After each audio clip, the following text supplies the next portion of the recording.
APVP సభ్యురాలు ఝాన్సీపై పోలీసుల తీరు బాధాకరమని బీజేపీ జాతీయ ఉపాధ్యక్షురాలు డి కిరణ్ అన్నారు.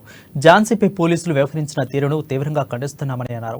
ఝాన్సీపై పోలీసులు వ్యవహరించిన తీరుపై సీఎం రేవంత్ రెడ్డి వెంటనే స్పందించి పోలీసులపై వెంటనే చర్యలు తీసుకోవాలని డి కిరణ్ డిమాండ్ చేశారు.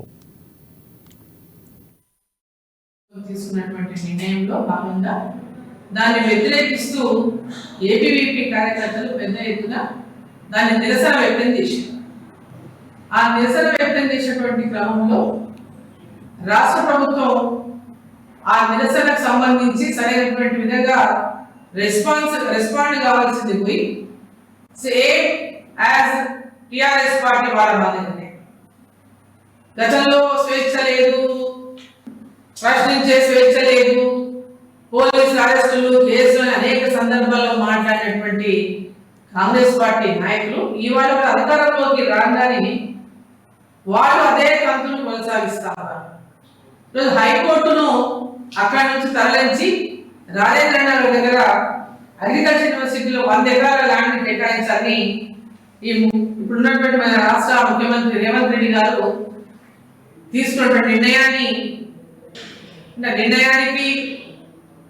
నిరసన తెలుపుతూ చాలా మంది ఏబీవీపీ స్టూడెంట్స్ అందరూ దానికి ఒక చిన్న నిరసన కార్యక్రమం చేస్తే దానికి పోలీసులు ఝాన్సీ అనేటువంటి అమ్మాయి లా స్టూడెంట్ ఆ అమ్మాయిని ఈడ్చుకెళ్ళినటువంటి తీరు చూస్తే అసలు ఈ రాష్ట్రంలో ఇంకా బీఆర్ఎస్ ప్రభుత్వమే ఉన్నదా, లేకపోతే కాంగ్రెస్ ప్రభుత్వం అధికారంలోకి వచ్చిన బీఆర్ఎస్ ప్రభుత్వం లాగా వారు అదే కోవలో పనిచేస్తున్నారా?